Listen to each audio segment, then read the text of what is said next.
There's a redemptive power that making a choice has, you know, rather than feeling like you're at effect to all the things that are happening.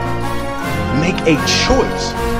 Like, you just decide what it's going to be, who you're going to be, how you're going to do it. Just decide.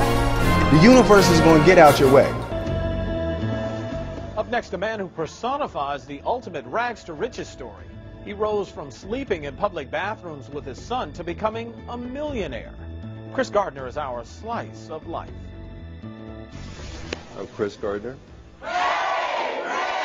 When Chris Gardner isn't running his multi-million-dollar brokerage firm in Chicago as its chief executive officer, he's a staunch supporter of the CARA program, a program dedicated to assisting homeless and at-risk people in their efforts to get training, job placement, and critical support services. Gardner made it to Wall Street after spending a year living on the streets. We were homeless, but we were not hopeless. There's a major difference. In Milwaukee, Wisconsin, Christopher Paul Gardner was raised by an abusive alcoholic stepfather and a mother who was in and out of prison. My stepfather chose to remind me, it seems, every day, I ain't your daddy. You ain't got no daddy. With a few other words thrown in there that no child should ever hear. He used the Navy as a way to escape his turbulent home, spending 3 years stationed in North Carolina. Soon he met his future wife and together had the couple's first son, Christopher Jr. Shortly after the Navy, his wife pressured him to make more money, but when it didn't happen, the couple separated. Chris was forced to live in a single-room occupancy, where he was later reunited with his son a few months later. I think the words were, I don't want the baby anymore, it's your turn, here. Gardner spent over a year caring for his young son, sometimes while living on the streets of San Francisco, often sleeping with his son in bathrooms. I had to teach my little boy how to play a game, 2 years old. And the game is called Shh.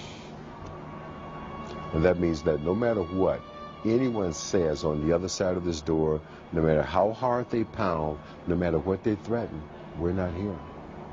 Gardner felt part of an invisible class, the working homeless, the people who work daily but have no place to call home. And all the while, Chris continued taking baby steps toward a Wall Street career. His journey started with a red Ferrari. It wasn't the car, it was the guy driving the car. But then again, it was the car, because the car represented, wow, options. I engaged this gentleman in a conversation. What do you do? How do you do that? Turns out he was a stockbroker. Gardner started in an entry-level position at a brokerage firm in San Francisco, but when he was fired, he moved to Chicago and started his own business, where ironically, his firm now underwrites bonds issued by BART, the very transit system where he and his son spent nights when they were homeless. This Christmas, Gardner's story hits the big screen. You're not quitting on us yet, are you? Don't ever let somebody tell you you can't do something. Not even me. All right? All right. Superstar Will Smith will produce and star in The Pursuit of Happyness, the movie based on Gardner's book of the same name. Let me tell you something. Will Smith played Chris Gardner better than Chris Gardner ever did. Got paid better, too. We'll be right back. Your thoughts, your feelings, and your actions all have to be firing simultaneously in the same direction. If you look at anybody who's not achieving what they desire and deserve in their life, you'll notice that one of those three But is it is missing. very true that the way you think creates reality for yourself. There are other factors going on. So it's not everything, but you really can change your own reality based on the way that you think.